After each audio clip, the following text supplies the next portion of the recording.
Network, where we're breaking boundaries and redefining podcasting. Broadcasting live on 6 different platforms, we're bringing you the latest in sports like never before. Imagine tuning in to real-time discussions, expert analyses, and fan interactions all at your fingertips. Each platform offers a unique experience, whether you're on YouTube, Facebook, or Twitch. We're not just sharing stories, we're creating a community of passionate sports enthusiasts. Join us as we dive deep into the evolution of podcasting, where every episode is a chance to engage, debate, and celebrate the world of sports. This is where your voice matters and the game never stops. Welcome to the Huddle Sports Network, where we're breaking boundaries and redefining podcasting. Broadcasting live on 6 different platforms, we're bringing you the latest in sports like never before, where sports passion meets podcasting brilliance. I'm Mike, the Bear fan, and alongside Bill, the Packer fan, and our buddy Ken Catalone, we're bringing you an incredible lineup of 38 diverse podcasters. Each one brings their unique flavor to the table, covering everything from game analysis to behind-the-scenes stories. Imagine diving deep into the minds of experts who live and breathe football, sharing insights that you won't find anywhere else.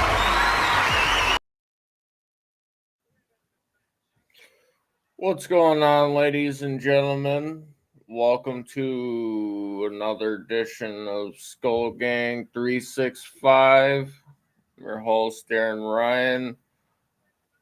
So it's War Week. Tomorrow, we got 2 days.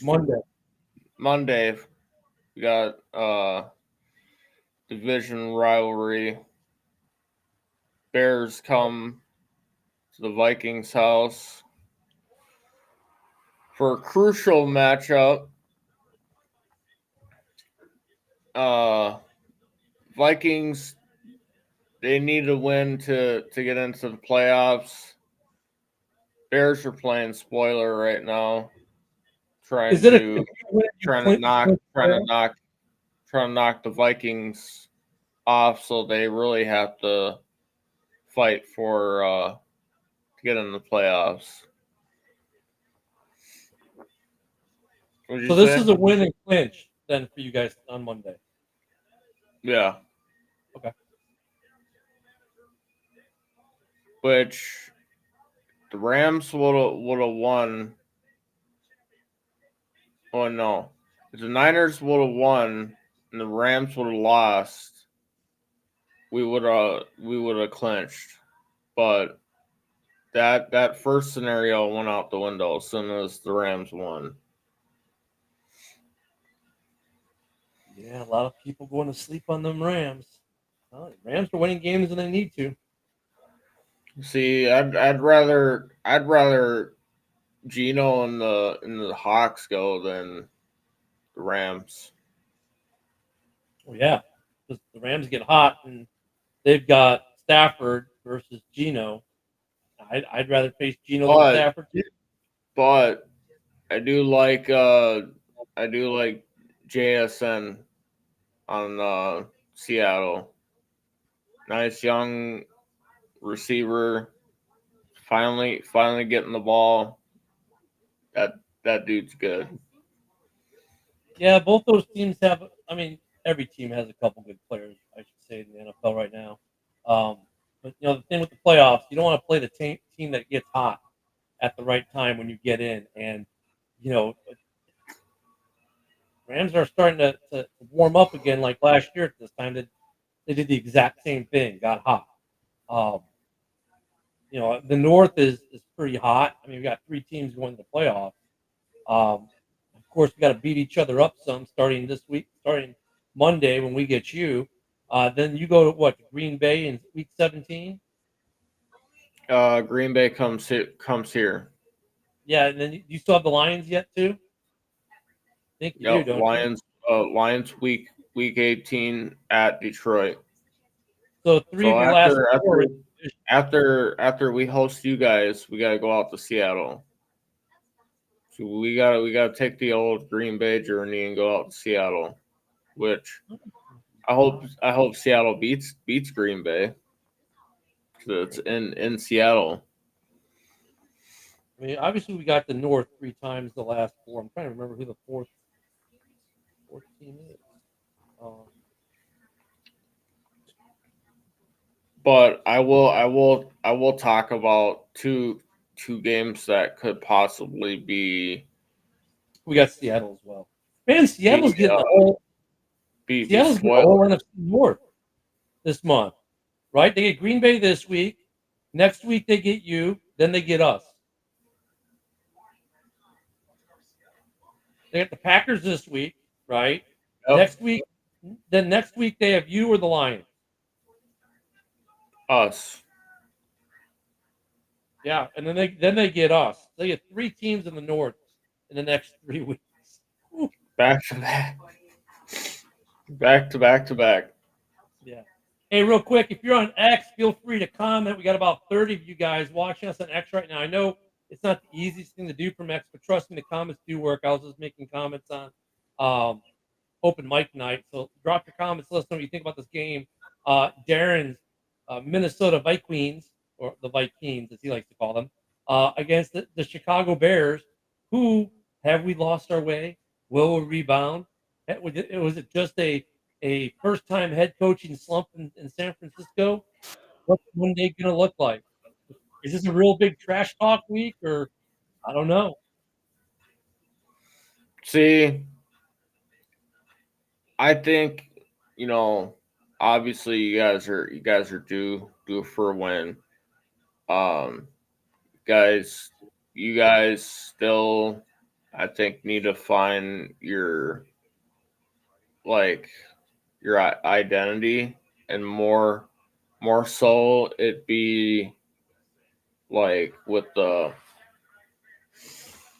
coaching aspect of it.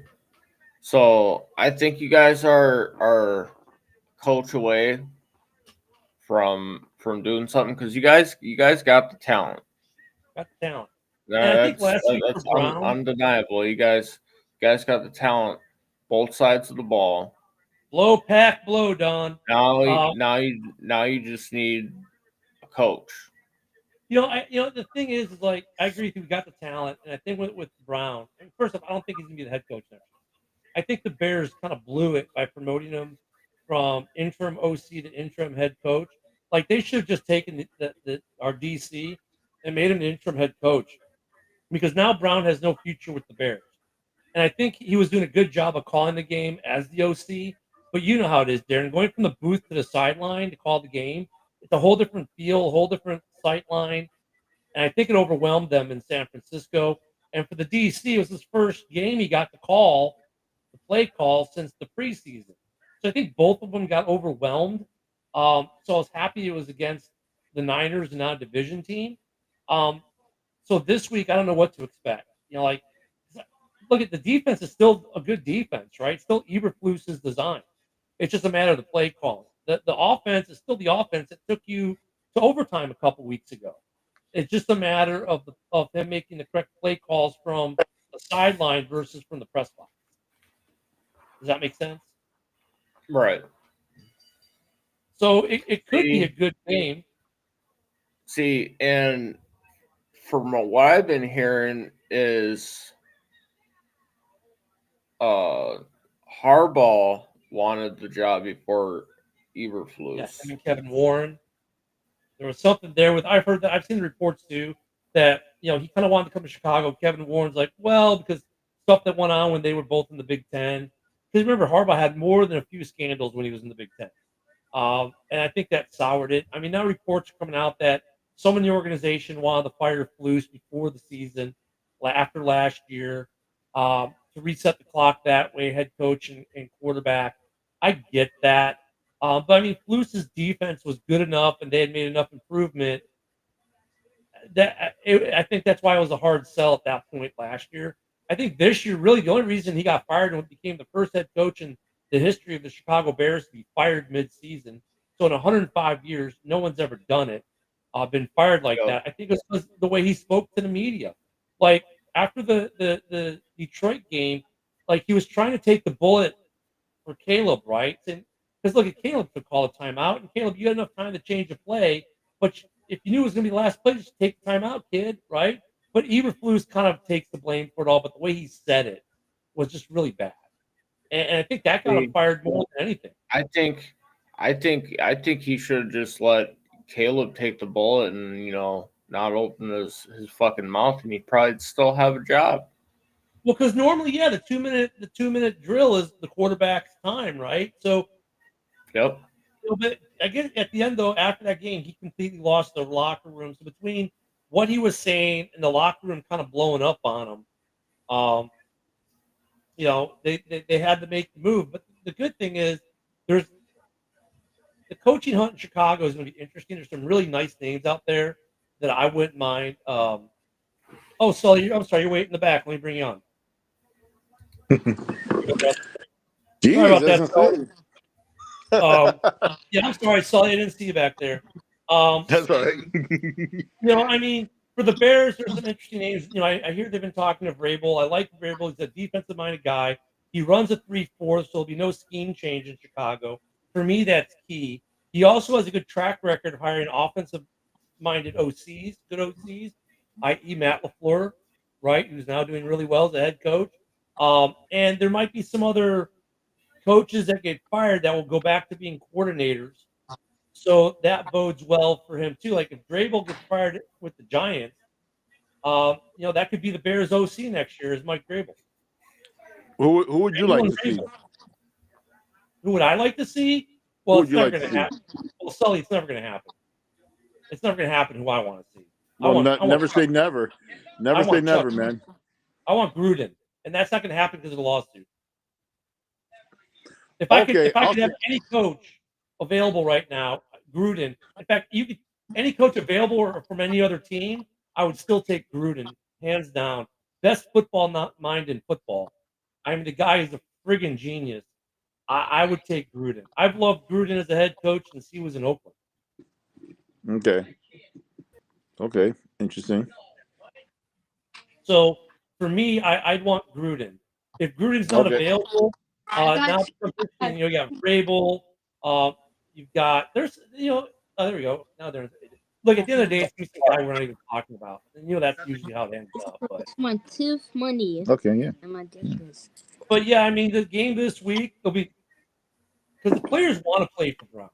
Like these players want to play. They want to play. I got a question. I hate to interrupt you. I got a question though for you. Let's say the Vikings go deep in the playoffs. Would you be interested in Brian Flores as a head coach? Yeah, I think a lot of teams will be. Okay. The thing I like about Flores is he's got some experience, prior head coaching experience. He's not a first-time guy, so he'll learn from the mistakes that were made in Miami. But Miami, whoever you believe in that situation, I don't know. But yeah, I'd be interested to see what he's going to bring. He runs a 4-3. So here's my thing for me. If you're going to be a head coach of the Chicago Bears next year and you're a defensive-minded coach, you need to run a 4-3. I don't have time for scheme change. I've got the players on my roster today ready to go. If you go for 4-3-3-4, they're going to be personnel changes. I mean, like Montez Sweat might not fit a 3-4 like he does a 4-3, and you might have to get rid of Sweat. I don't want to do that. Correct. I mean, Daniil Hunter's the same way. In 2022, when we had the 3-4 defense, even he said that's not his forte. He doesn't run his best. He doesn't have his best games in a 3-4 defense. It's a 4-3. And with the Packers, when they made their change, was it Preston Smith? Same thing. Oh, Preston Smith's going to be a bomb. They ended up trading him at the deadline because he doesn't fit the new scheme. So my criteria in Chicago is if you're a defensive-minded coach, you got to run a 3-4, which is what we currently run. And if you hire an offensive-minded head coach, his DC has to run a 3-4. So whoever comes in to call the defense, be it the head coach or the DC next year in Chicago, has to run a 3-4. Now, that does limit you, but if you bring in an offensive-minded head coach, Robert Saleh runs a 3-4, and he's going to be available to be a DC. Yeah. Flus is going to take a job somewhere as a DC probably. He'll get picked up as a DC. Almost guarantee it. So, like if Flores comes to Chicago, you guys just hire Flus as your DC. Wouldn't that be interesting? Right, but I mean, it would be such a good thing though too, because now you're getting a guy who was a defensive coordinator and in the NFC North. So Right. This guy would definitely have some input on how the Vikings operate things. So Well, definitely be advantages at the same time. So yeah, and if you guys would say were to hire Flus as your DC, you'd get the same kind of advantages. right. Whether either the coordinators from Detroit get a job in the North, I don't know if the Bears. I mean, some of the Bears fans really are clamoring for it, but it's not like they're bringing that O line with them or that. I mean, the defense is a 3-4. They run a 4-3 in Detroit, so that works. But Right. I don't want a first-time head coach, man. I just don't. Right. I mean, and look, there's some other guys that could be interesting, like what's his name in Cleveland could get fired. Oh,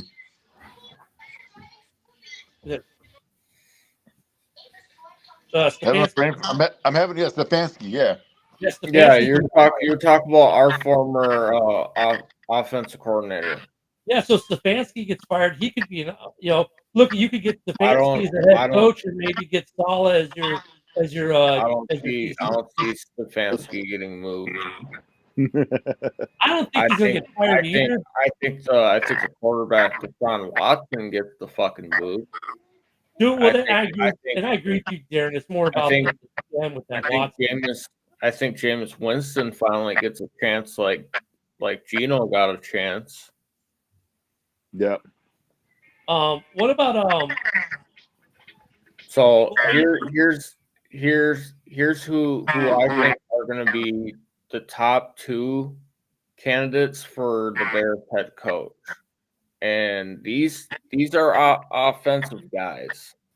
I think it's either gonna be Ben Johnson or you're gonna get Brady from Buffalo. I'm not a big fan of Ben Johnson. Just some things he's already said.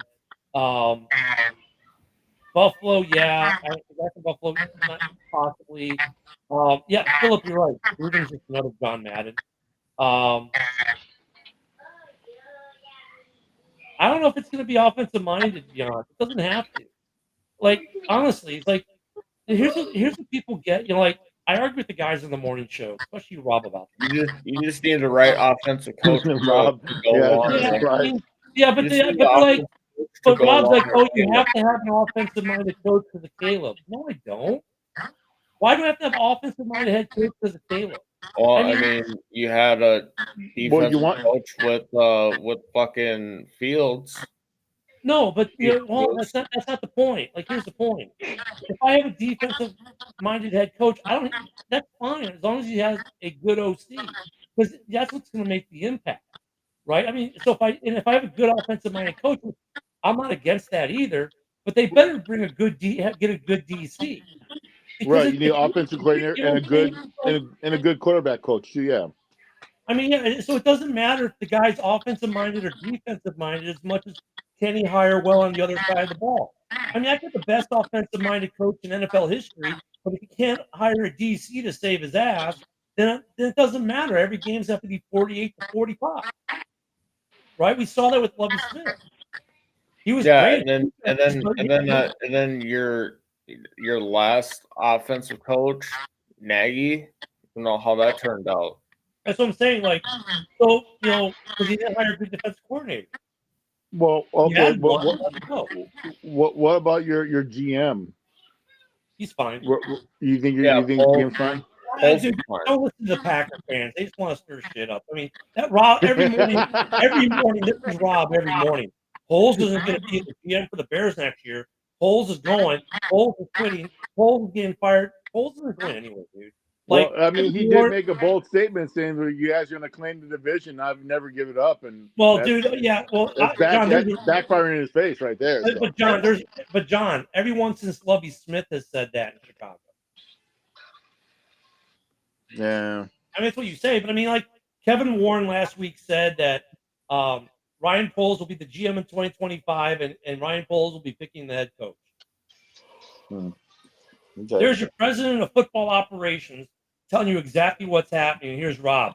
He's going to quit because he doesn't like that he has to report to Kevin Warren because he still only reports to one guy. And Kevin Warren, while he reports to ownership, has full control of the team. So he has full autonomy to do whatever the hell he wants. He doesn't Right. have to go seek permission from ownership on anything. But you tell that to the Packer fans, like, oh, no, that's not true. Well, yeah, that is true. They just don't want it to be true so they can have something to argue and talk shit about. I mean, that's the end of the day. That is. Let's get So, I Robert mean, on here. Let's get some confirmation from him. I mean, well, no, they came on. I'm kidding. So they came on Hallis Hall the other night talking that, Yeah. and Woody's like, "Yeah, we don't care."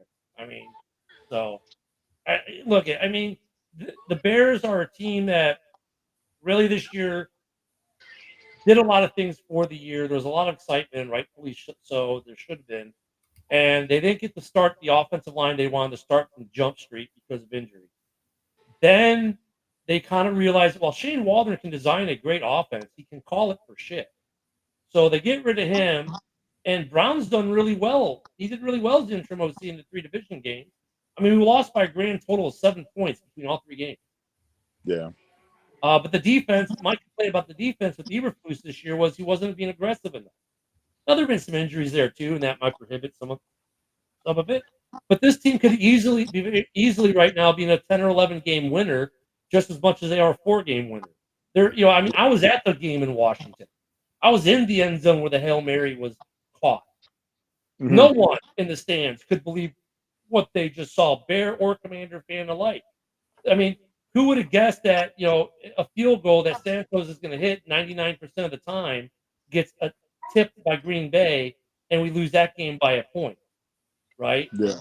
I mean, look at who would have thought that with 29 seconds left to go in the game, Caleb and the Bears would erase a 2-score lead against the Vikings, get to overtime, and then hand the momentum to you guys, or you guys can march down the field and get a field goal. And then you've got the Detroit game, which we know how that ends. So, I mean, they've been in game. They're still, I don't know if they're trying to find identity. I think they're just trying to put it together coaching-wise. They got the talent. The talent's there. We know they got talent all over the place in that team. It's just, and we're missing talent in key places, like in the trenches. And they thought they had the solution, and then injuries happen. See, I think so obviously player-wise, you guys I think need improvements on the offensive line. Yep. And you guys, I still think you guys need a edge player. Yep. Oh, I agree. Darren, find me a Bear fan that disagrees with that assessment, and I'll find you someone who cheers for Green Bay. Let's get David Wyatt on here. Right, he's a Lions fan. I almost forgot. I mean, honestly, like the first 3 picks in the draft, we got 1 in the first and 2 in the second, should be spent on O-line and edge rush, period. I mean, really, we're about one. Look at the two needs on the O-line were right guard and center. Blake Shelton is ranked between 10th and 12th in the NFL at his position all season consistently. I think we're good at center. Right guard has been the problem. They need to draft the right guard. And then I want to draft another guy who can either play left guard or left tackle or both. Because Tevin Jenkins can't stay healthy. And while our left tackle has been pretty good overall, he does suffer on the bull rush pretty bad. So I like to get maybe a guy who can play left tackle / left guard so he can rotate in with those guys. And then we drafted an edge rusher in the 5th round.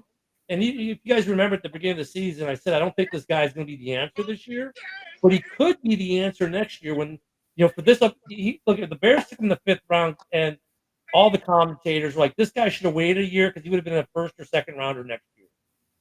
So I'm hoping we get that kind of play out of him next season, but we still need an edge rusher. And there are some interesting guys I've already been looking free agency. If they make it to free agency, there are some offensive linemen and some edge guys that are intriguing. The best edge guy that's going to be coming out of this draft, in my opinion, is the kid from Georgia. Well, and then free agent wise, who just declared. So I mean, there are going to be some good free agents too if they make it. So the Bears will have ample opportunity to fix the O-line.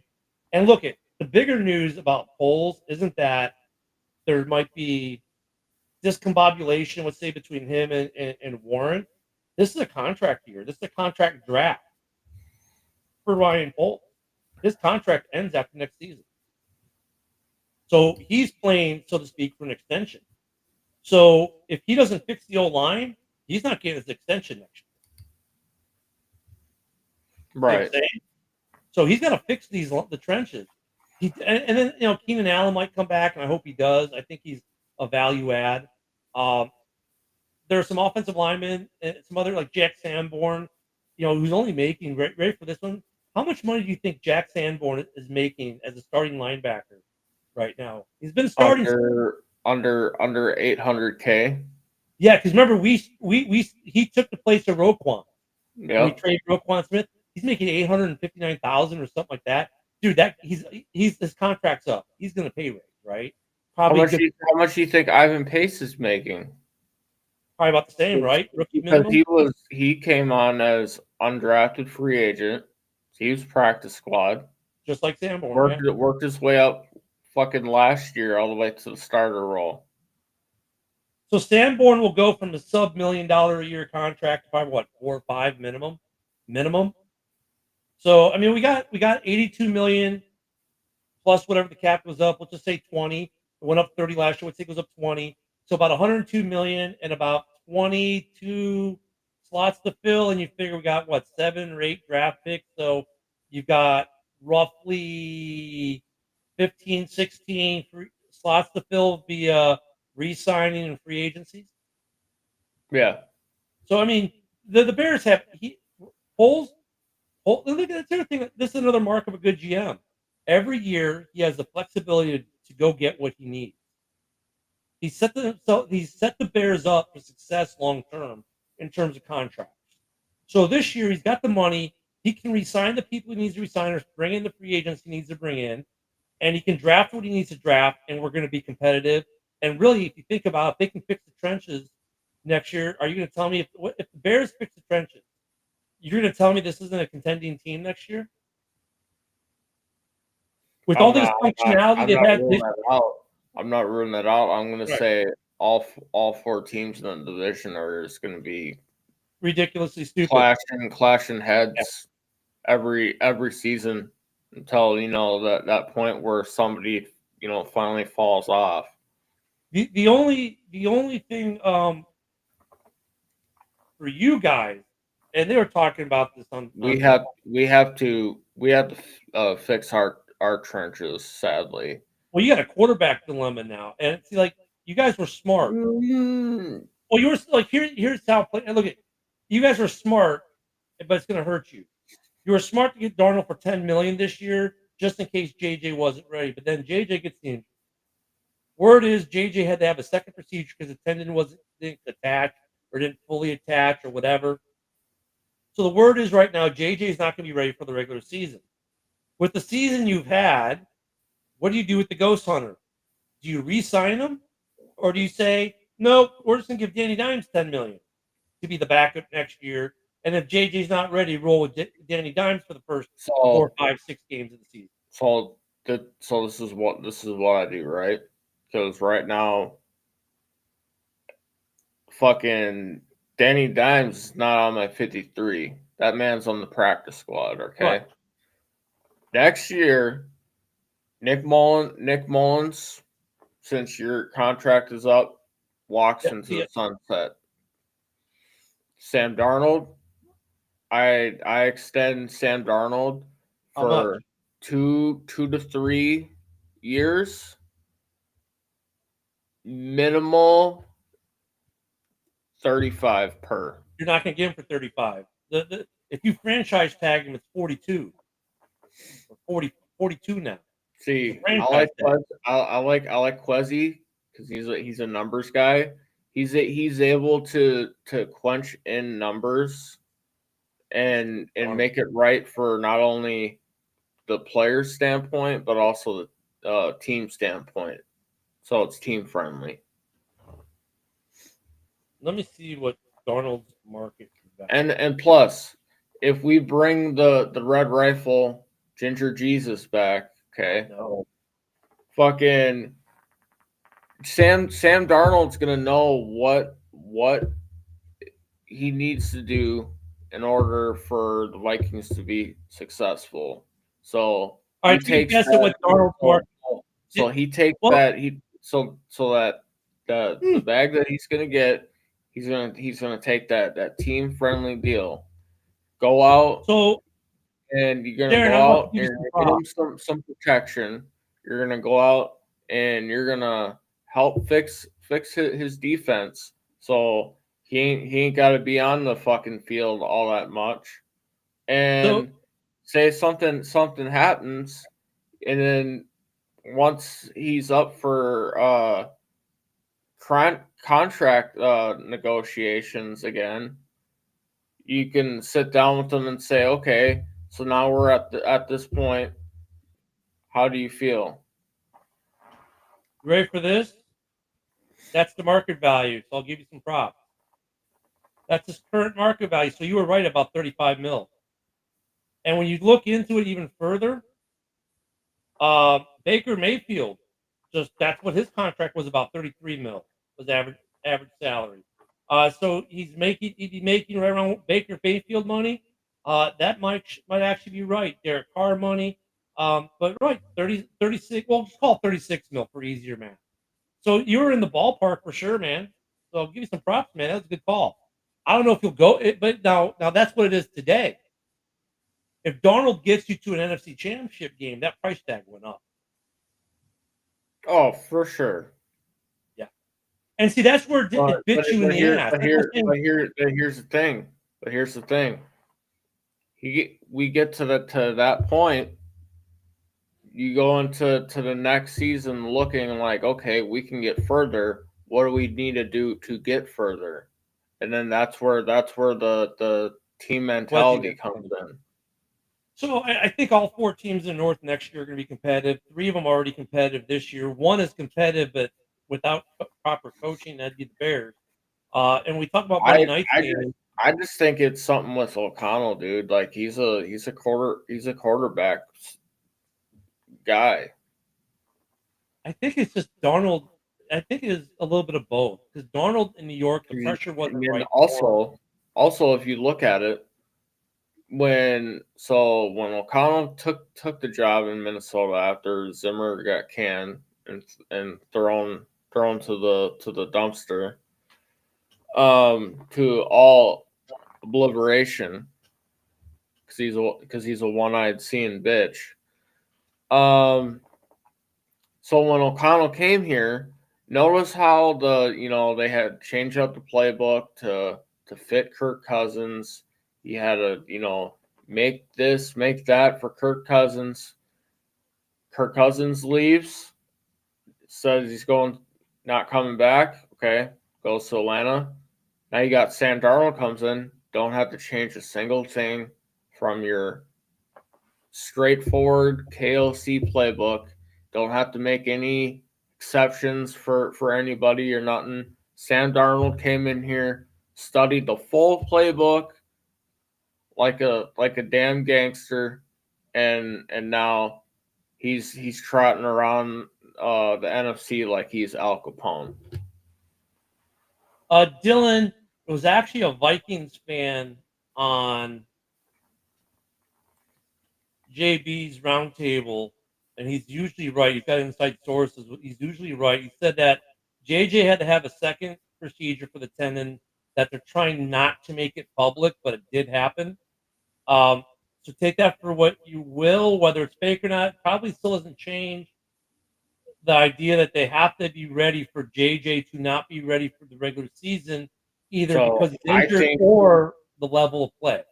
I think the Vikings sit JJ like the Packers did Love, and we got Ginger Jesus, and then we just have a sniper. We just have a 50 cal sniper rifle sitting waiting on the bench for when Ginger Jesus rides off in the sunset. Fucking we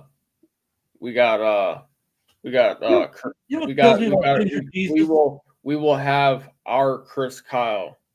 Ginger Jesus has been trying to retire from football, and then the Bears signed him to a contract. Then he goes to Dallas. The Ginger Jesus was going to retire like what 5 years ago, and he still Listen. We ain't talking about Andy Dalton here, man. Okay. Oh, This well, this this, this man's already more successful than Andy Dalton. I'm just saying Dalton can't.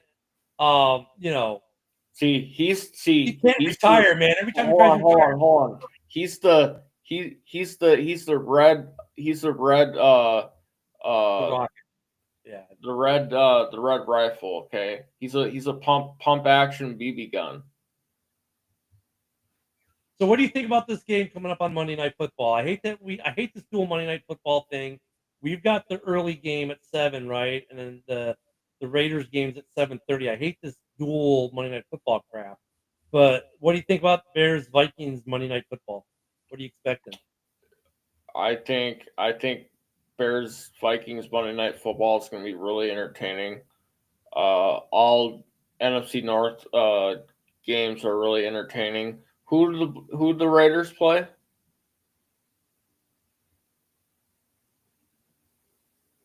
It's on top of my team, I lost one. I'll tell you.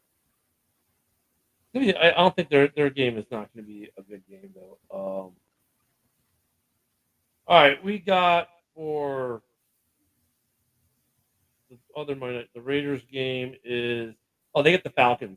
They got Kirk O'Chain. Okay. So while Cousins tries to get back on this redemption for early In Vegas. proven to the NFL that he's a typical choke artist. So in Kirk Cousins fashion, he's gonna come out and absolutely just act like he just took Well, no Max Raiders. Crosby. The Raiders. He's gonna act Raiders, like he took the Raiders to church and hit them all with holy water. yeah. Well, And the Raiders are going to be without Crosby too, so that's not going to really be good. so he's gonna win one game to make up for all those losses of sin on the season. So I mean, for our game, we definitely have a lot of injuries in Chicago. We got the injury bug. Right now, we might be running Scott out there as a running back. Roshan is still out on concussion protocol. Swift did not practice Friday. I'm not sure about today. I didn't look at today's. Let me check the injury report today. See if there's an update for both teams. I know you guys got some injuries too. Let me check the injury report. Brisker's still out. I think they might just keep him out for the year at this point. That's right. You got Byard. So Swift and Johnson were non-participants again today.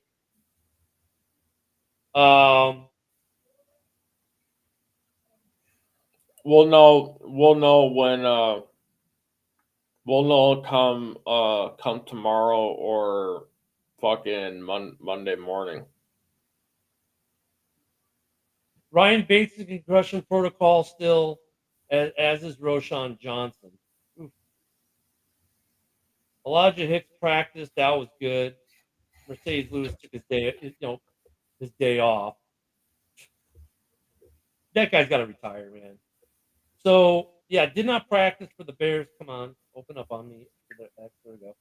Ryan Bates, concussion. Johnson did not practice. Gervin Dexter Sr. did not practice. DeAndre Swift, Josh Blackwell did not practice. Elijah Hicks, full limited practice. And Travis Homer, that's going to be our running back. He was full practice today. So we'll see. Well, that was as of Friday. So then it's not updated for Saturday yet, So, but we're looking like we're the walking wounded walking in here Monday night a little bit. Some big players, I mean, both our running backs are out. That's not a good thing. If Travis Homer's the only guy we got, I think you're going to see a lot of look what the Bears haven't used this year is Cole Kmet. They haven't used their tight end passing game at all. I think for this game, JJ is x'd out. It's going to come down to Hawkinson and Addison making plays for you guys receiving. I don't expect JJ to have a good game. Um, it's going to come from Addison again or Hawk like it did last time. And you guys can, I think Jones is playing, right? So you guys are going to be able to run, and we can't seem to stop it. And with Dexter out, that's going to hurt the run defense even more. It's going to be an interesting game for us. I mean, I think Caleb, you're going to have fun watching Caleb. I think we're all going to enjoy watching Caleb. Good game, maybe, but Yeah, I mean that's if Caleb knows how to use his time management in the second quarter. I'll be all right. so that's the thing though. The time management for Caleb and for Flus were actually pretty good at times during the year. At the end of the first half, they were good. At the end of the second half, not so much. Um, but I think Caleb, I stopped putting Caleb on my parlays because I needed him to at least score one touchdown in the Arizona game, and he fucking sold me on my parlay. Everything hit besides that. you know what's funny about Caleb? So right now he's 7 games down interceptions. That's an NFL rookie record. He just set like 3 or 4 Bears rookie records in the last 2 or 3 weeks. He's the only quarterback in the NFL this year to throw more than one touchdown against the Detroit Lions. Interesting. I mean, like I think Is he on his way to breaking that 4,000 yard he could. passing record? Yeah, he could. He could. I mean, it could happen. Odds are he's going to set the Bears rookie record though. If he doesn't already have it, it could happen. He's projected to get like 3,800 yards right now. I think so. 4,000 within reach. Um, just so it sucks that the passing game was almost non-existent for some of those Shane Waldron games, right? I think he would have easily broken it this year, but we drafted the right guy. We drafted the right guy. Now we just got to protect him, and that's what we failed at this year. Now, since Brown took over as OC, up until last week, the first 3 games, I mean, think about it, Green Bay didn't even get a sack until the final drive, and they got 2 sacks. We were able to overcome those back-to-back sacks to put ourselves in a position to win against the Vikings. He didn't get touched all day until overtime. And then he took that really bad sack that killed the overtime drive. Okay, fine. And then in Detroit, he didn't get sacked till almost the end of the game. So, or he got sacked at that last drive. So then last week, I mean, like everything fell apart last week. They couldn't do anything on either side of the ball. So the protection's gotten better because we've gotten guys back off injury. That's why the old line it's bad, but it's close. You know what I mean by that? Yeah, that's how we are right now. So I mean, I like some of what you guys did. Like our right guard who we had at the start of the season, Ed Ingram, ended up getting benched. See, for us, it was supposed to be Bates all year. I think Bates has played 2 games. With Darisaw going down, they got rid of Quisenberry from being the starter. So now Cam Robinson's in. Well, Cam Robinson got banged up, so they threw Quisenberry back out, and then they end up getting Dalton Rinzer back, which was big. And then Blake Brando's been playing well, and it's like our right tackle Brian O'Neill giving up sacks. Fucking Garrett Bradbury. It's always an issue with Bradbury. He's got back issues. Always gets thrown around like he's a sack of sand. But yeah, he'll get ran through. Hey, let me go back to a comment here from Dale. I think when we were talking about coaches, he asked, why would you take a coach from a team that has a long He was history? talking about think he was talking about when I said Joe the Brady from because you're not Brady taking the from the head Bills coach. and Johnson from the Lions. I mean, but they have been winning the last 3 seasons while they've been there. And if you look at some of these other teams, like if the OC might be performing at a high level, like they could have, like look at the Bears with Jay Cutler, his best season. They were ranked 2 in the NFL, but their defense was the worst in the NFL. And what happened to the OC? He got hired away to be a head coach right after that season. So you got to figure we're getting OCs or DCs as head coaches, right? Sometimes you get a guy who just got fired as a head coach, like Vrabel. They get fired for different reasons. A guy I like to see too, but he says he doesn't want it's Ron Rivera, because Ron Rivera, he's not Gruden, but he gets football both sides of the ball better. He's a defensive-minded coach that gets the offense, right? And has a good track record with that with Cam and otherwise. So, I mean, and sometimes you take a coach who just got fired because they were just in a bad situation. Like you look at the team they got fired from, and maybe it was their first head coaching job, and there was a disconnect with personnel and the GM, lots of injuries. I mean, these are things that the GMs are looking at. They don't just look at wins and losses. They look at how wins and losses happen, right? So it's Right. like, did with Vrabel, why did he lose his job in well, his OC got hired away, and the OC they scrambled to get didn't do as good, and the offense maybe suffered, and there were some big injuries, and so they underperformed that season. So they fired the coach. I mean, that happens with some of these good coaches.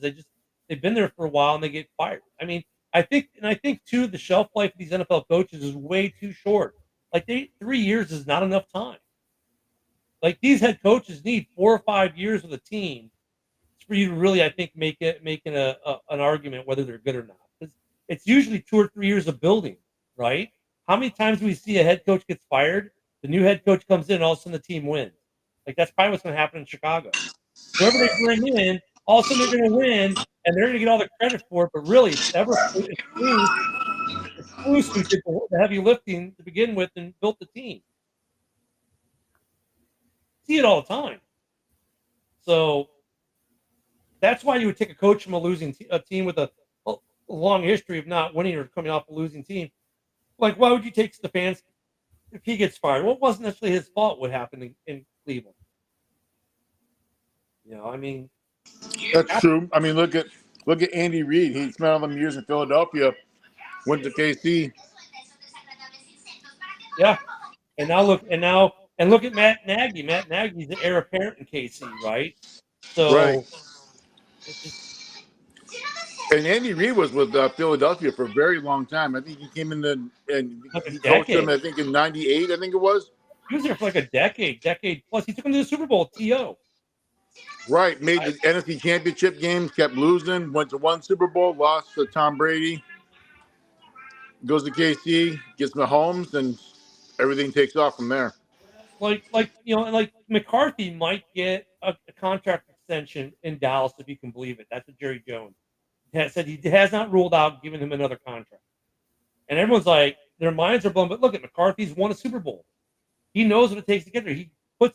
Last year they were division winners. This year they had injuries. They had all kinds of other distractions. Is it McCarthy's fault? So I mean, the coach is an easy person to blame, but sometimes it's not really their fault. We blame them, but then we also give them the credit when it's not always their credit to be gotten. Right? Sometimes the players just make good plays. That's true. I mean, he could pass the buck on to Mike Zimmer. I mean, that's an easy target right there. Yeah, easy. Defense does not look that good.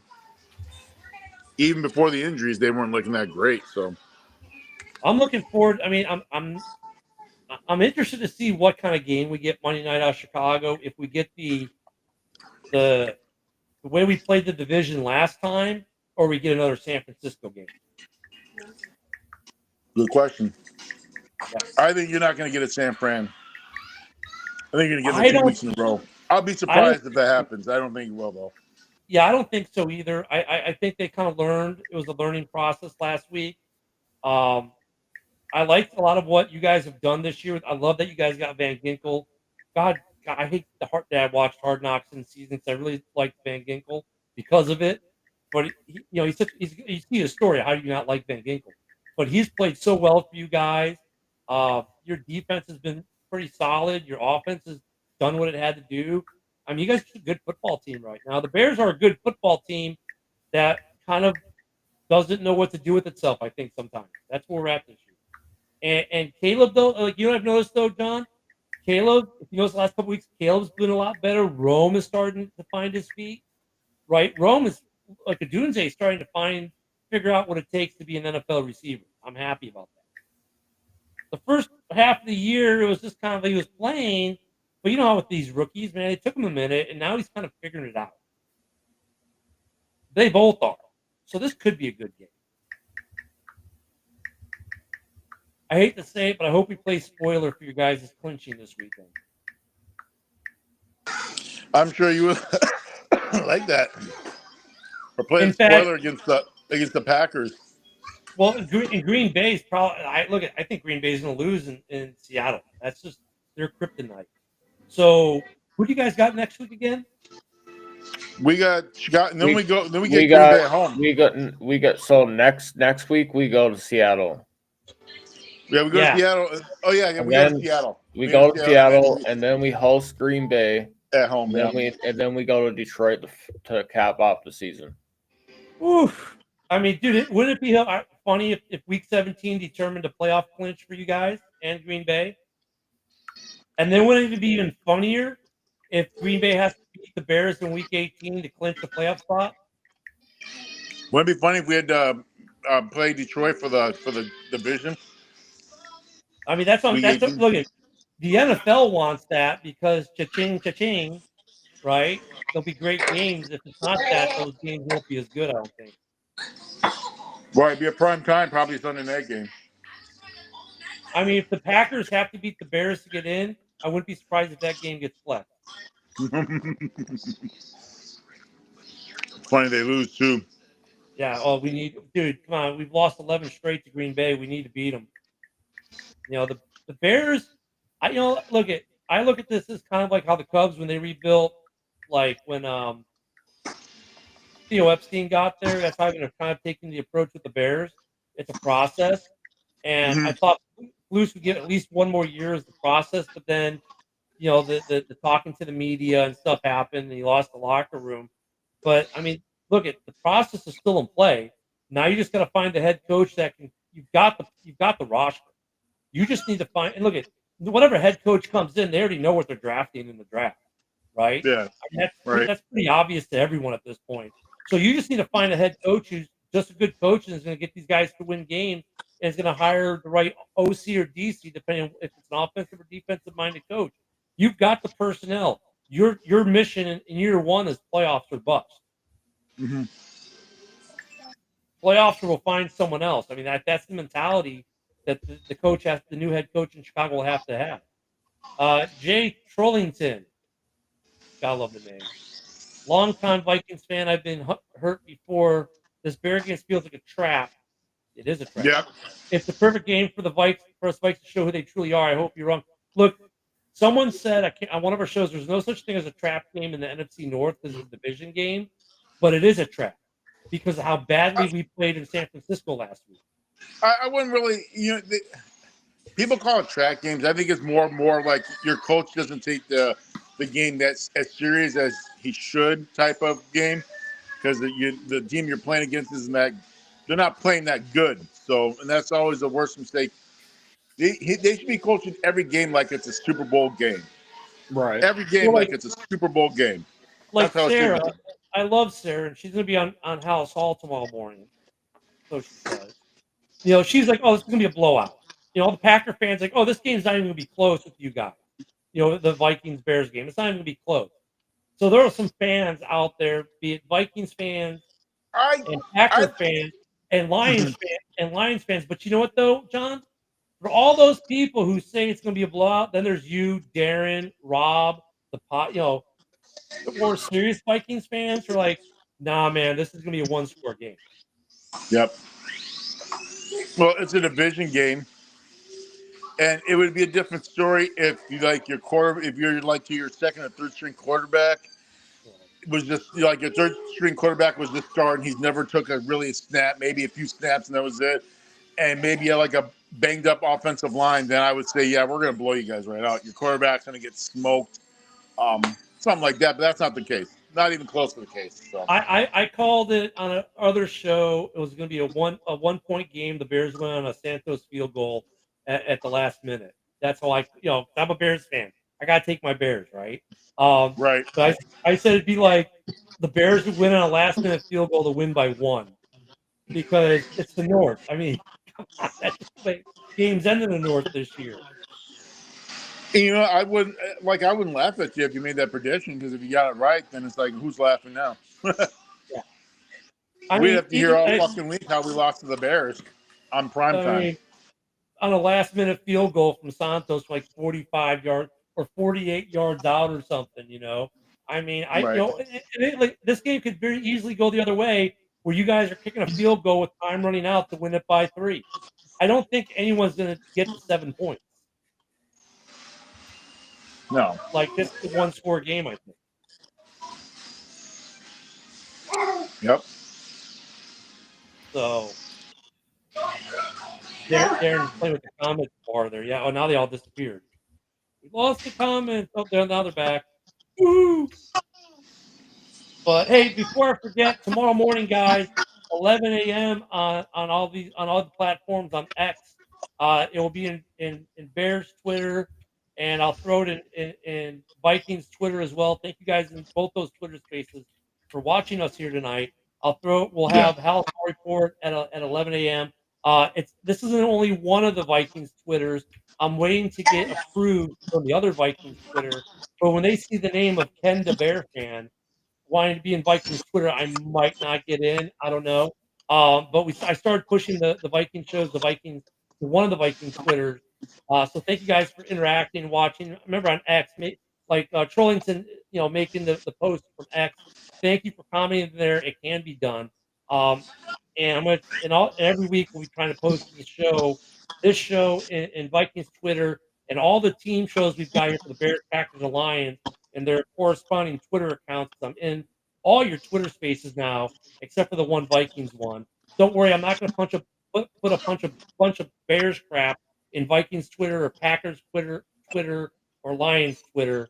Okay, I'm just going to put shows that are there for you, like School 365, the Halla Hour, maybe the morning show. We cover everyone. Red Zone Rant, those kind of stuff. So please, thank you for interacting with us on Twitter. We appreciate it, but definitely, give us, make the comments become part of the show because we do run off your comments. So Darren, myself, and John, for instance, not that three of us can't hold a good conversation about football because we can, but we like your comments too because they really help drive the train. Love to see what your score predictions are in the comments because unlike most of our shows, we can run over the hour on this one because there's no one following us on the network. Ooh. Right, and I say the Vikings will win it probably by 2 points. I say 33-31. You really think someone's going to put up 30 points on either team? I could see the 20, but the 30s. That's just the score prediction. I know, that's what I'm saying. Like, I could see like 27-25 or some weird score like that, but like in the 30s. Okay. What do you got, Darren? 35-20 Vikings. And then Darren gets disrespectful with it. He's got the blowout going. Yeah. I thought the Atlanta's game would be close. No. And the reason why I say 35-20 is the Vikings do not forget about what happened last year with the goddamn kicker. No touchdowns scored. Vikings are on a revenge game. And when they put the ball in the Ginger Jesus, Sammy Darnold, red sniper rifles, and bad things happen. Oh. That's true. We did have Josh Dobbs in that game. That is true. Hey, all I gotta say is the game. Hold on. We had a Make-A-Wish NASA astronaut that if you're not playing the NFC South team, he doesn't know what to do. The battery was only charged up for 2 fucking percent. So he only got to play well against New Orleans and Atlanta. If you're not New Orleans and Atlanta, you know how to take out Josh Dobbs. Ginger Jesus, you give him a whole full season spread with Kevin O'Connell, and he's out here extorting people like he's Al Capone. I just love the name Ginger Jesus. In, Well, you guys in, got Ginger, give me something in comments. in Ginger Jesus, I trust. Trollington, Swed, Dylan, give us your score prediction. Let us feel the wrath of your probably blowouts that you're going to predict, but I'll take it. I'm actually a little harder to comment. Even if this does come down to a 1-score game, which I fucking hope not. I hate close nail biters like that. But if it does come down to this, I got faith in my cold-blooded sniper from the kicking standpoint. This guy can kick from anywhere from the fucking 65 up. So there you go, Trollington. He's calling it 24-17 Vikings. That's respectable. I got faith in the young whippersnapper Will Reichard. Man's just like I have faith in Santo. He's a kicking ace, and I got faith in Ginger Jesus. You know what? I get it, Jay. I hope that Darren's right with his score prediction. I hope he is. I mean, look, I have faith in Santos. And I think Santos is an excellent kicker from 48 and below. The dude's lights out unless you can get the block on him, which happened twice this year. Once he gets past 48 yards, he's like, 48 and beyond, and 54 is about his limit. Then he runs about 85% or so. I wish we had a guy. I mean, this is the bad thing. You want a guy with the big, huge leg like you got up there in Minnesota, but then those guys tend to miss these extra points and chip shots for some reason. I don't know why that is this year, why that phenomenon is happening, but I think for the Vikings, as you guys remember a couple weeks ago, you had a 2-score lead with 30 seconds left in the game, and then before you knew it, it was overtime because we erased a 2-score lead in 30 seconds, which was ridiculous. Ridiculous. Right. I mean, tell me that so was one of the more exciting games of the season, though. All right, so I'm gonna give my non-homer take now. Okay. Non-homer. Oh, that was your homer pick. Oh, Jesus. Sound like Bill there, man. 28-26 Vikings. That's a good pick right there. I can respect that one too. I mean, then look at the NFL loves these close games on Monday night. I hope we get one. I mean, I think the Bears are just guys to coach away. Me giving 2 predictions. It's me being funny, and then me also being honest. So if you're gonna be a homer, you should have went all out like Bill, say like 56-3 Vikings. No. Hold on. If I'm gonna go absolute homer, today on the Valhalla Hour, John Dorn in the comments said 140-3 Vikings. Dude, that the dude Packers was fans mega are the biggest homer. homers. I'll tell You you have what. to remember that's Gip Wagner's father right there. So I mean, he's taking pictures of the parking lot. Yeah. Yep. I mean, the thing is, like within the division, the Green Bay are the biggest homers of all. They really no are. doubt. They think they're going to go into Seattle and just blow out the Seahawks. Dude, they haven't won there in like what, a decade and a half or 2 decades. I mean, like, and Love is not being just hey Jay. I think he did bet the farm. That's why he's go hunting every day to get his food. John Dorn, love John Dorn. Yeah, 40. That would be the highest scoring game in NFL history, wouldn't it? I think it would be. I don't know if there's even been that kind of score combined. let alone one team. But yeah, the Bears aren't that bad. But according to the Packers, He said bet the farm. yeah. Well, because Also, Green Bay fans all live on also, farms, don't also, they? Sullivan. Also, there was a Darcy sighting today in the There in was. the Valhalla hour. He Yeah. kept Oh he my kept gosh. he kept commenting and telling Rob don't slip outside. Dude, we got to remember this is the same Darcy who said Wait, that the what was Vikings. Darcy Remember, on for Robert Botana's open mic, man? What the fuck? Darcy said that his Lions would lose the division title. He did say that to the last week. Vikings. Yeah, he did. I'm like, what? Well, he said the reason why is because the injuries eventually will catch up to them, Well, possibly in their standings with getting the playoffs, which is I mean, not a stupid thing to say. I mean, he's not you have to be completely realistic. wrong. The injuries might play a factor. They might. I mean, but they also made some moves. I don't know. I think the Lions are okay.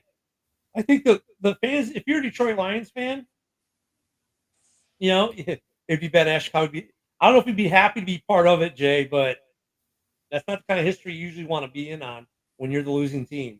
The Lions are going to be okay. The Lions are going to be okay. They've done some things. It'll be interesting to see how they do in the playoffs. Look at the Bears show that you can like the Bears. It's funny when you talk about the Bears, right? I mean, I love listening to other team fans talk about my team. They talk like the Bears are this really terrible team. Dude, we took all of you to the wire, and a combined point spread between 3 games was 7 points. So they should all be afraid because the Bears can still do a little something. They could easily be a 10, 11 game winner at this point. They just aren't because the football gods frowned upon us this year for whatever reason. So when I hear Packer fans talk all this noise like they're the best thing since sliced bread, it's like, dude, your quarterback is even playing that good, right? You're winning on a surprising defensive play of your new defense and Josh Jacobs. And really, Jacobs was doing okay, but was he third in the NFC right now in rushing? I mean, Yeah, he's behind. It's he's in the NFL. It's either coming down to it's already coming down to between Saquon and Derrick Henry. Yeah, and Trollington's right. The Bears are good. The record doesn't reflect the talent. The entire North is legit. And the funny thing is, when I look at the Packers, I think the Packers have more problems than, say, the Vikings do at this current time or the Lions. I think the team with the least amount of problems right now is Detroit, right? The Vikings don't really have many problems. The secondary might be a little suspect at times, but you got to be able to throw the ball. Most teams can't throw the ball because their quarterbacks are on their back against the Vikings. Or running for his life, yeah. His pass rush is good. And you've got a good defensive coordinator who varies the exotic blitzes. But you know what's funny? The only quarterback who's done well against your defense has been Caleb Williams. Like, they threw all kinds of crap at him, and he was fine.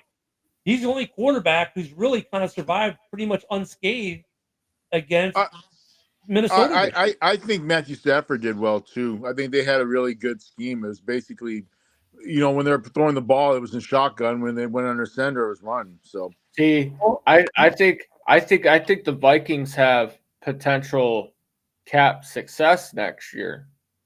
Yes, we do. A lot of it depends on the Darnold. Like, okay, Troy, I don't know if you missed the beginning part of the show we were talking about. Like, they were smart. I'm not concerned. When they signed him for 10 mil, but then JJ going down, now they're gonna have to pay him 35, 36 mil is what his market value is. And they weren't expecting that kind of bill for a quarterback on the roster next year. So that could impact them. But dude, here's one thing I've learned about the Vikings as a Bears fan. In fact, I've learned this about all the NFC North teams. Let me just take that a step further. But Kwesi more so than anyone. Because we always say Kwesi is crazy. Yet Kwesi always finds money to do what he needs to do. And I don't I hate him. I hate him for the bad, but he does more good than bad from what I noticed. And the thing is, for you guys, who are you in trouble of losing to not having cap money next year? I think a lot of your contracts are pretty good right now. I mean, Addison's going to need an extension, but that's not going to affect your cap next I think he's talking about like with the whole quarterback situation, and then how much like just throwing it out there. For example, like throw out like the Kirk Cousins factor when he was in Minnesota. You signed Kirk Cousins to some money. Now you kind of got to fight with fucking crumbs and scraps to try to get what you need. But I think with the Sam Darnold equation, I think you can extend him for cheaper, and he needs to be on proven, not just. Well, I mean, look, if you get him his market value, not just one. I need more to. I need to see consistency. I don't well, need to with see Darnold one though, piece from Sam Darnold. I need to it see would, more than one. let's say you give him a 36 mil a year over 3 years, okay, that kind of deal, because you don't want to burn all of McCarthy's 5 years, right? Like kind of like Green Bay did with Love, where they got that sticky situation where they were forced to basically make him franchise quarterback money out the gate almost. So maybe you give him a 3-year extension that takes you to the 4th year. So when you have to pay JJ his 5th-year option, Well, when JJ, hold on, let me finish it. But here's the thing: you guarantee maybe 50 million of it, which means you guaranteed next season half the net, and then after that he's expendable, and then you can go with JJ. So you're really giving him a 2-year contract or a year and a half contract per se, and then you kind of put yourself in position where you can get rid of him and it's team friendly. So I don't know how much that hurts the the money situation. At the same time, it gives you out. It depends on the guaranteed piece of it, because they can make a lot of it disappear from the cap. They're really good at that. 36 Well, mil a year, 36 mil is going to show up in the cap though. another crazy thing I could see them doing, possibly, unless Sam Donald takes us to the Super Bowl and wins it. I mean, that's Every it's game real. he wins the Anything's playoffs, possible. that price tag goes up. Nothing's impossible. I mean, but the odds of that are highly unlikely. But it's not possible.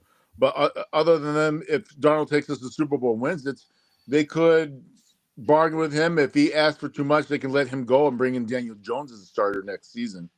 Yeah, That's how I mean I could see that happening. that could happen if Daniel Jones, all he is Nick Mullins, the jock strap cleaner, polisher guy. Yeah, but that's what people said about Darnold before this year. Right. I was going to say the same thing. That's exactly what we said about Darnold. A lot of people said that.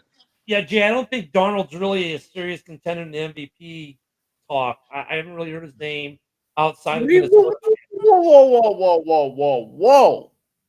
Ginger Jesus, his numbers don't lie. He's up there with Mahomes. He's looking better than Mahomes. Mahomes isn't even in the MVP discussion. The Vikings are looking better than the Chiefs this year. I'm not even taking the Chiefs serious this year. I think right now it comes down to Saquon. You know what? Saquon might win it. In Goff. If it comes down, Lamar. If it comes down to a playoff situation, and they got to face Buffalo or Pittsburgh, either one of those teams. But here's why Darnold doesn't win it though, Darren. Because Darnold has done what we said he needed to do, right? Be a good game manager. He's not flashy play guy. Good numbers, but he needs to get redemption against the Rams in the playoffs. But here's the thing: well, the playoffs don't matter for MVP. It's already decided by that point.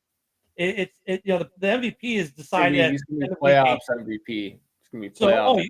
Maybe he can be playoff MVP if you get there. But every game you win the playoffs, his price goes up next year. So I can see D Jones too. I think the office must faith in Kevin. Has so much faith in Kevin. They think they can do. Yeah. I mean, look at Danny Dimes. Maybe he just need to get out of New York. I mean, he's not a bad quarterback. He showed in New York basically what Darnold showed. I can't stand that dude. He's a young fucking Kirk Cousins. The dude doesn't have legs like fucking Sammy Darnold getting out of the pocket. Sam Darnold doesn't run, trip him, hit his own self up, and then fucking fumble. Kirk Cousins and Daniel Jones are only two dudes that I've seen physically do that in the game. Hey, John, this is that part of the show where we go, and for our viewers, we please do remind you that Darren has no opinion on anything whatsoever. He's opinionless. Oh my gosh. Oh shit! How do you really feel about Danny Dimes, Darren? So you're telling me that never happened? No, I laughed because I remember when it did happen. I mean, look at Darnold was a redemption project this year. In your opinion, out of those three, who's got the better legs? Tape's been going, all season this year. I think Darnold has better legs, but Jones can run. Jones can run though. Jones can run. Darnold's got the better pocket awareness. I remember a couple of years ago, Jones destroyed He's got Darnold's got the better mental. I mean, fucking it's like fucking O'Connell took him to the fountain of youth. See, but I mean the same thing can happen for Danny Dimes. He healed him. He healed him of all that paranormal activity that was going on. He brought in Ghostbusters for my boy. It's not every day. He's got a good point, though. I mean, not every day somebody gets saved. He could end up in a really tricky cap situation if you go too far. Like, look, I think for the long, and Jay, tell me, I think maybe for you guys right now, it's like Super Bowl or first round. Like, give me one or the other. Like, either let me lose in the first round so I can keep Darnold at a decent price, or let me win the Super Bowl. Don't get me to an NFC Championship and then shit the bed, because now I've probably priced Darnold out where I can't bring him back, and you know what I'm saying? It's like you almost want, like I would almost rather go out in the first round than go out in the second or third round and keep Darnold than get kind of like that fool's gold thing, and now Darnold gets to be too expensive to resign for next year. Does that make sense? Here's my take on this from what you're talking about. Going in the first round, getting first the exit right away, that doesn't sit well with me. Winning one playoff game doesn't sit well with me being a Viking fan, because I've seen it millions. You're used to. And Danny Dimes took you out the last time. Making it to the NFC Championship game and losing doesn't sit well with me. I need to see somebody.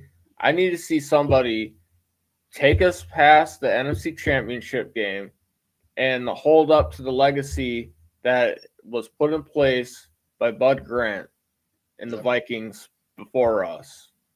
That is the ceiling of this franchise, and we haven't been to that ceiling since. This is the scary thing about the NFC North right now, or the NFC. The best two teams in the NFC have never won a Super Bowl, and they've continually choked every time they get an opportunity to get close to them. Someone's got to break it. Closest. I mean, the Packers are funny because the Packers keep crying how great they are. They're kings of the North. Blah blah blah blah. Yeah, you get to the playoffs and you lose every year. You've got 2 Super Bowls in the last 40 years. That's great, but outside of our division, you ain't shit. Yep.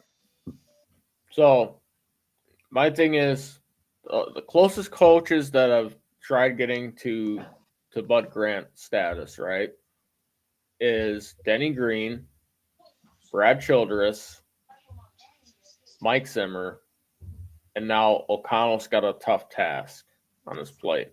Dude, I'm sorry. I don't know if this is like a miracle thrown in front of me by God or something, but he, to me, like resembles a young Bud Grant. If you guys somehow were to win the Super Bowl this year, Darnold, the price. What do you think the price? Yeah, I'd be tied right there with you when it comes to, Yeah, we each have a ring finally. But Darnold, like, let's say Darnold. Not only let's say you win the Super Bowl, but Darnold wins Super Bowl MVP. Dude, he's a $50 million a year price tag now. Yep. At least. After we say, and this is unrealistically, because I'm going to say that as a Viking fan, if we do and we go into the off season, we just load up with what we got, that gets thrown at our feet, and then you go out and you try to pull off the Mahomes and the Reed, and you go for the repeat. You have to. You win one, I you got to mean, go for the second. I hear some Viking Can't- fans say, can't- "Oh, we'll can't- walk away from Darnold," but the You ranking can't. file. But look. I'm talking from a coaching standpoint. You can't just stop at winning one. No. No, you got to keep Yep. going. Right. Yep, coaches they coach to win Super Bowls, and players play to win Super Bowls. Also, they play to keep their job. So, you know. Oh, also, I have to say this, regretfully so. I hate to say this. Congratulations to Navy on singing second tonight. You upset a very good Army team. Good for you. And I guess the Commander-in-Chief trophy might make its way to your hallowed halls, but that's okay. We play the game again Oh, that's next right. year. You're an Army guy, right? Army guy. Yep. So is Rob. So Wait, David Robinson was a Navy guy. Just remember that. who is? The Admiral, David Robinson. Oh yeah. Well, forget him. Interesting thing though about this game, there was an interesting fact because President-elect was there, and he's been to games even when he wasn't. After the last Yep. 4 years, he went to a couple. I did not know this until today. Our current CIC had never been to an Army Navy game. Well, look at President him. Are you not Looks like he has a going hard to time Navy getting on an game? airplane. So I mean, Our current CIC likes strolling the Amazon rainforest by himself. So I guess, but I'm just like, dude, look at the winner of that game usually gets the Commanders and Chiefs trophy, the President of the yeah, United States, his trophy, and you've never gone to present it? that's that's crazy because that game is a big thing. I'll tell you I what, can this see is the highest scoring Army Navy game I can remember the the last CIA decade. for the CIC. That's a big game. Well, Big so thing. Trump was there. This is probably the only time we'll see JD Vance at a game because once he becomes vice president, they're not going to have the president and the vice president at the game. So you had president-elect, vice president-elect, Tulsi Gabbard, Elon Musk, Vivek was there. I mean, he basically had everyone with him. He was on the field for the national anthem. I mean, it was a great game. Unfortunately, Navy won, and probably one of the highest scoring Army Navy games. I hope the Monday Night Football game isn't like that. But yeah. Oh, It was so it was just a shootout. 31-17 was the final, I think. Oh shit. Usually those games are big running affairs. There's a lot of air balls that Right. Yeah, I mean, Army's still in the top 25. They're still a ranked team, but it won't hurt their rankings for the bowl game. Bowl games are set already. Both Navy and Army have bowl games this year. The Army are the AAC or ACC champs so this year, so we got that at least. But, yeah, should be a good game. The only college game I care about every year is that game. Football wise, tomorrow I'll be watching. I'll watch the Pack Turds lose. The Lions have a good game too, don't they? Who the Lions play? Buffalo Bills. Lions play Oh, Buffalo. the Bills. Buffalo. That's gonna be a great game. It's gonna be Sunday night, or not the Sunday night, the American. Two really good America's offenses game of the are week. going to be going at it. It's Fox America's game of the week. Yeah, it should be a good game. Yep. That'd be a great game. And then we get to have our battle Monday night. We'll see which Bears team shows up. I'm hoping for a good NFC North, take it to the last minute kind of game. I'm hoping that it's the 2018 the Bears played the fucking Eagles Bears, where it comes down to that last minute double field doink? goal and Double doink. Yeah. I hope that happens. Hey, that curse has been broken. You know why, right? Why? Because Kansas City clinched their division on a doink. It's been broken. The doink has been reversed. See, Oh, that's you guys right. Yeah, see- they did see- clinch it last Sunday. Yeah. See, since your guy can't kick it deep like Parky can't kick it deep, it makes sense for the boom boom. You know what's funny? So, like I said, Chris Santos is a great kicker, very accurate. within his range, but that's the problem is his range. If you look at week 2 with the Texans game for the Bears, the only reason the Bears lost that game was Houston got 3 field goals at 55 yards plus. And for the Bears, that's 3 punts. For them, that's 9 points and then a kickoff. That's a huge Right. difference. So having that long range kicker makes 55 yarders possible, whereas the Bears are, running Torrey Taylor out there to try to pin you deep. I mean, and that works too if we can pin you deep and stop you.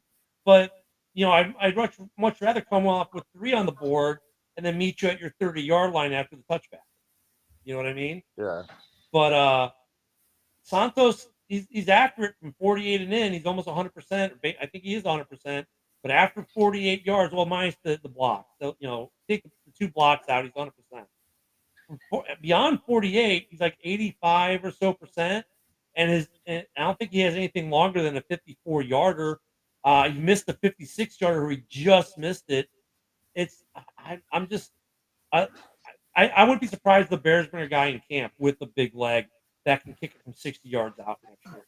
I wouldn't be surprised if that kind of competition happens. I think in Minnesota, you guys are pretty much set. It's just going to be quarterback situation, and maybe if you have some guys, forget that baseball team. They suck.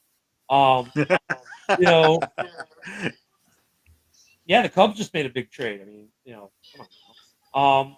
No, it's going to be a good game, man. I'm looking forward to it. I mean, it's hard for me to talk trash with as bad as my team has played, but we've been in games, man. Like, we're a good team, just can't seem And to. a lot of those games just came down to the game was in Eberflus's hands.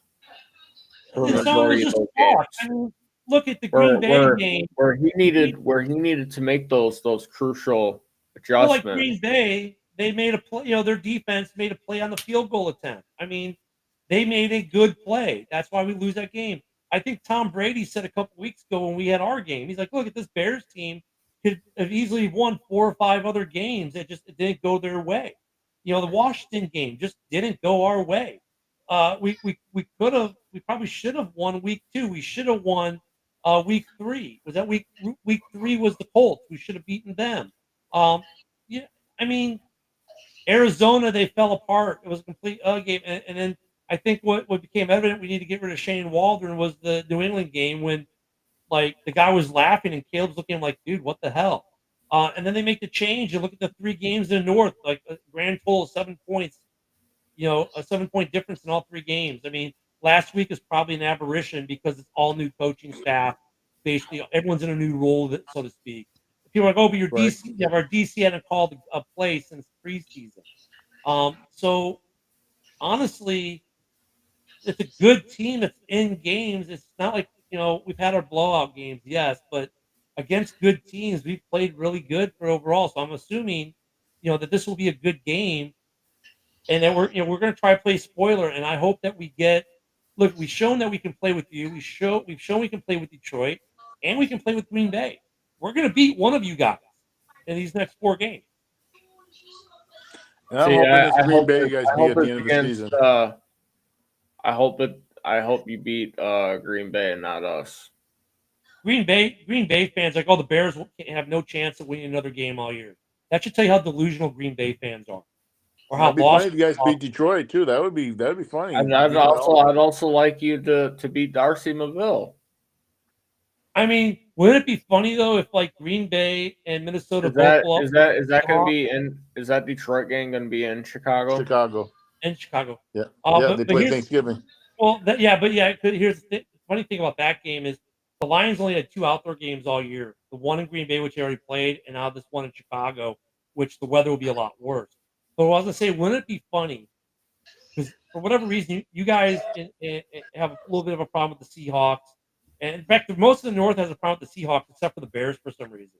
Wouldn't it be funny if you guys and the Packers both lose to the Seahawks and we beat the Seahawks? That would be kind of fun. In a weird way. No. What would be even more weird is both the Vikings and the Packers lose to the Seahawks, and the Bears beat the Lions.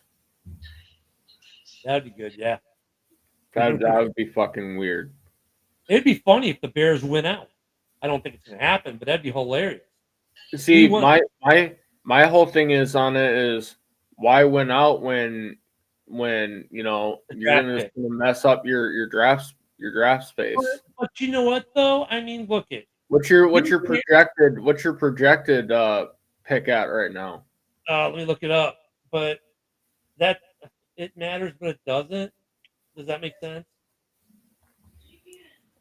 But yeah, also at the same time, this whole first round of this coming up draft is going to be defensive line, defense heavy. O line, D line, which we need. So, right now the Giants are at 1, the Vegas Raiders are at 2, the Pats are at 3 again, Carolina at 4, Browns at 5, Jets at 6, Titans at 7. Oh, we're at number 9 again. Same place we were last year. I don't know why they would say we need a wide receiver though, but okay, whatever. Maybe they think Keenan Allen's going to walk. We have the hardest strength of schedule in the league right now. Yeah, they think Keenan Allen's going to go back home to Justin Herbert. Who knows what he's going to do? I hope the Bears keep him. But He's getting up there in age, though, too, so that's the thing to consider. Well, he said he wanted to stay in Chicago. He said it last week, actually, before and after the Niners game. But I mean, look at the Bears. I think that was a nice acquisition. You guys got Keenan Allen. Hell of a player. Outstanding. It's not just the on-field stuff he brought, but at practice, in the meeting. I mean, you can't tell me he has not helped Rome and Caleb. Yeah. Just having his presence in the locker room, being a standout offensive guy that he's been over the years. It's nice to have a guy like that in the locker room. I mean, this Bears team, as we've seen, is good enough to be in a game with the best teams in the NFL. So, look, Keenan Allen's still playing good ball for his age. The Bears, I wouldn't look at the Bears ran off a 4-game win streak to end the season. I wouldn't be surprised if they didn't win another game. I wouldn't be surprised. As far as like winning games affecting the draft order, fans care about that. They're about the only people who care about that. Players want to win games, coaches want to win games, GMs want to win games, ownership wants to win games. They're not concerned about tanking for a spot per se. Players want to win games because they want to keep their jobs. They want to be on the roster next year, so they're going to play hard. Coaches, they want to keep their jobs, and the current coaches of the Bears are all auditioning for jobs, if not in Chicago, then in other places. So they're going to want to put their best foot forward. So this whole idea that the Packer fans have, once again, it's the Packer fans. Oh, the Bears only want to show up. They don't care. They're not going to play. Are you freaking kidding me? Every single one of those guys is going to do their best job they can possibly do to win games because they want to have a job next year. Yep. So the Bears are talented enough to win out this season. They are. Is it going to happen? Probably not. But would any of you guys be surprised if the Bears won out? I would be surprised. I would be surprised. I'd be a little bit more pissed off that we let them come walk in our house for the second straight year and get the dub. But I mean, I'd still be surprised. I'd be like, what's the point now? For all the games they've lost by a field goal or less, those are games you could have won, right? I mean, they're in the game, so I could see him going 0-4, 1-3, 2-2, 3-1, or 4-0. All four are a possibility for this team. I mean, some of it's going to be the luck of the day and whatnot. The talent's there. It's just going to be a question on that given game day. Can they? They're the same any given Sunday. Now, I would root for you guys to be 3-1, but you're only lost to Minnesota. I'd be okay with that. There you go. That's John Sullivan's perfect storm for Chicago. Look at you guys want us to win games. Like you guys want us to have the John Sullivan. Hey, it's already happening. What? What's that?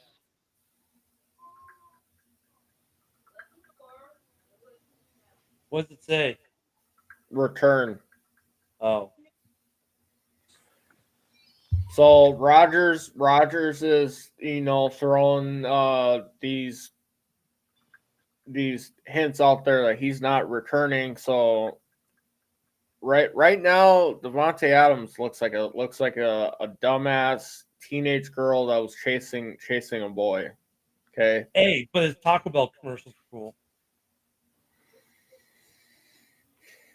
I honestly, if I'm Devontae Adams, I fucking play spoiler, and I'm like, hey, I go back, meet up with Matt LaFleur, Rodgers. You go figure yourself out. But at the same time, do I want the fucking Packers to get better offensively? Neither of them are going to end up in Green Bay. and get Devontae Adams back? Fuck no. Neither of those guys end up in Green Bay ever again. Neither of them. No, I've heard a lot of Rodgers going to San Francisco. If it absolutely came down to it, the most likely return would be Adams, yeah. Devontae Adams, not Aaron Rodgers. Yeah. I've heard a lot of scuttlebutt of Rodgers going to San Francisco because San Francisco doesn't want to pay Purdy. Rodgers has been a Niners fan his whole life. Purdy could go to Oakland, aka Vegas. They're drafting a quarterback. Aaron Rodgers could go there too. Yeah, but they're drafting a quarterback at 2, I think.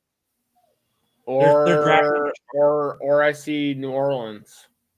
And actually, if they can get Shakur Sanders, they might hire his dad to be their next head coach too at the same time. So what about New Orleans? That could be a Rodgers situation. How about the Giants? To be honest, if you gave me a choice of Carr or Rodgers, I'd take Carr. Carr's a smarter player. Out of all the teams in the NFL, if Rodgers is looking to start up shop on another team to start. But he wants to start a team that's which team budges? I think San Francisco makes sense if they don't want to give Purdy $50-some million a year. Because they can get Rodgers for less than that. You think they would take Rodgers for less? Yeah. I think Rodgers goes there for less too. Here's something to consider though too. Next year, 2025, he'll be in the league for 20 years. He'll be in the NFL for 20 years, even though his first 3 years he didn't play, 2005. Right. So that's. I think Rodgers could end up in San Francisco. That's a possibility. I think the and then Purdy goes to New Orleans. And yeah, because the Giants and the Raiders both want a quarterback. Giants and the Raiders, they don't have the offense to put around Purdy, but the Saints have weapons. I don't know if they want to get rid of Carr. They don't have a quarterback. They got Carr, but Carr's hurt. I like Carr. Carr's a smart quarterback. Yeah. Carr's the guy who's watch. When Carr retires, he's gonna become a head coach. Dude. And this is me, but I really haven't seen anything out of Carr since 2015 Carr. When Gruden, the whole Gruden thing happened, the only reason that team was still good after Gruden left was because of Carr. Carr was the only one who understood Gruden's offense. And then he coached that team. And then he spaced out. Well, no, then they brought in McCarthy, who was the franchise killer. And then now he's in New Orleans, and he's been playing good in New Orleans. And you know what? He's been doing decently well in NOLA. They just had some coaching and personnel issues. Is he healthy right now? No, he's got a broken hand right now. He broke his hand. So it's in the hand. The point is, I don't know if NOLA is going to move on from him, but like another team that could use a quarterback, Cleveland. I don't know if Winston, if they're going to want, could you see? I could see Purdy maybe going to Cleveland if the Niners don't re-sign him. That's a possibility. You know who else is a possibility in a weird way? The Colts. Because let's face it, I don't think the Titans, they need a quarterback. The Colts need a quarterback because Richardson, can't stay healthy. And is he really that good? Joe Flacco is not going to be a Colt forever. No, so Richardson, I think that's a failed draft pick at this point. They just need to turn Richardson into a running back. They At should. this point. But look, here's the other thing. There's gonna be some quarterbacks in free agency because, like, is Pittsburgh going to re-sign Fields and Russ? I could see that. Do you think they have the money for both of them? Depends on what, because remember, Russ is still getting paid by Denver. Well, not next year. He's not. That's done. What do you mean it's done? They just Like, they're just he's paid not him. going to. He's not They going just they to. just so they just He's not paid going him to take all a the 1-year league minimum. He's going so to they want just 40.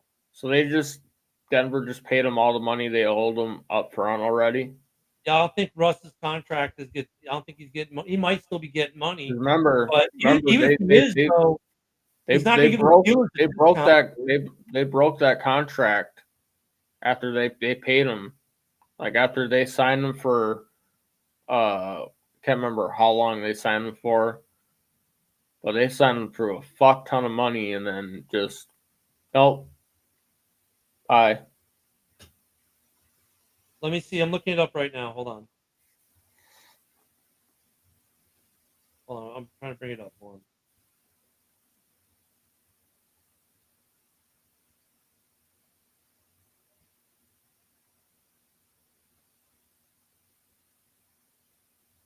Tell me.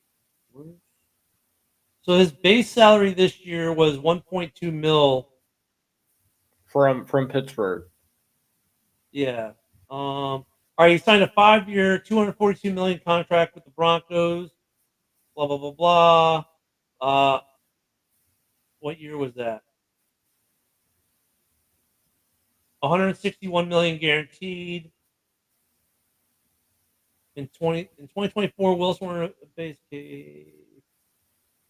What year did he sign that contract though?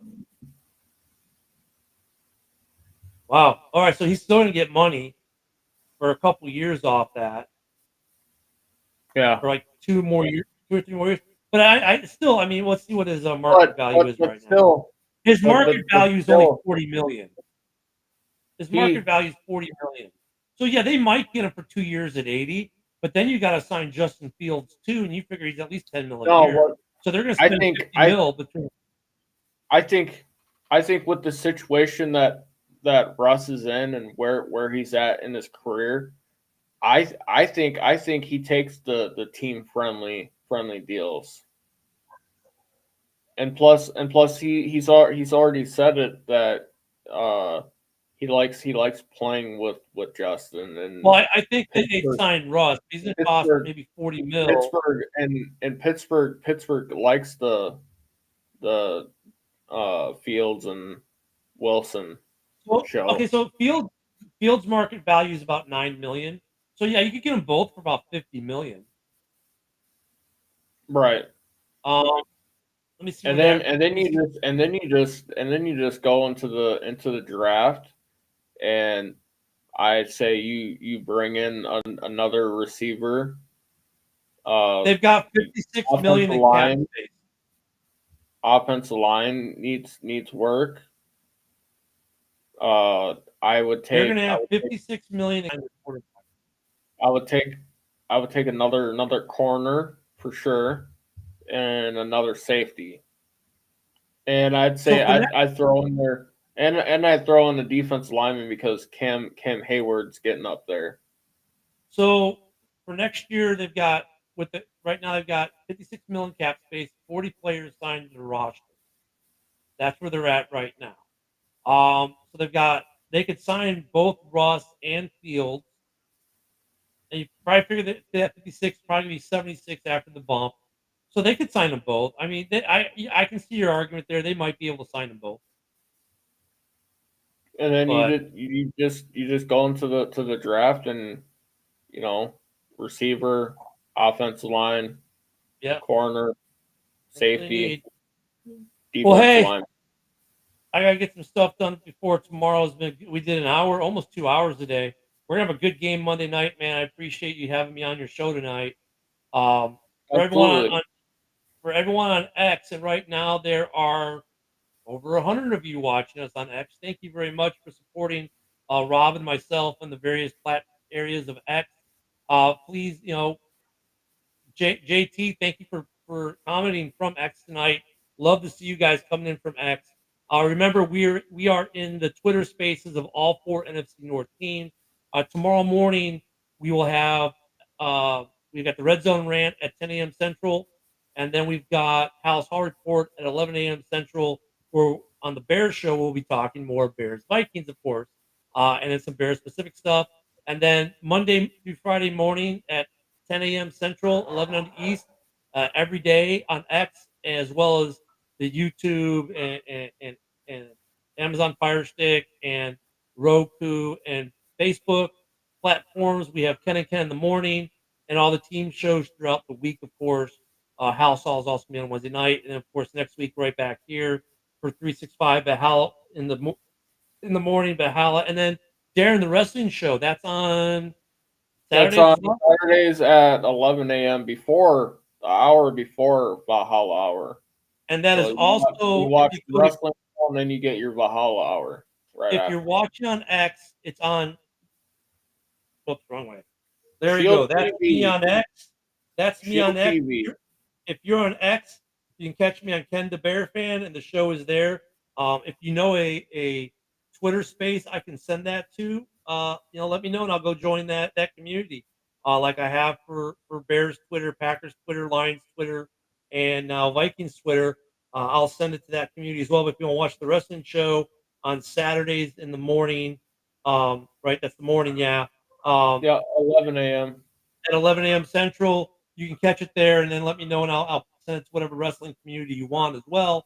I'll go join that community and send it. But I thank you guys on X specifically because you guys are the majority of it, and I'm not And forgetting you all guys. and not only just because like X is a big deal. Thanks for all the other viewers that tune in from the Yep. other platforms as well. on Facebook, and YouTube, and definitely on Roku and Fire Fire TV on the Huddle Sports app. If you guys didn't know, we are on Roku TV and Fire TV. You can go to the App Store, look for Huddle Sports, the Huddle Sports Network, and you can catch all our shows on there and replays of them as well. You can see the replays on all the other streaming platforms. But if you want to watch us on your 70-inch, 80-inch high def TV, which Darren and I might break your television screens with the mugs we have. But in fact, I don't know if we have anyone that won't break your mug in our network. However, you can watch us on your TV screen as well, and watch us that way as well. We appreciate you guys who watch us that way as well. All the viewers, we appreciate it, but especially when you guys can make comments. We love hearing your comments and seeing them. So yeah, thanks for having me on, and everyone enjoy football this weekend, man. Absolutely. Skol. Bear down. Have a good one, guys.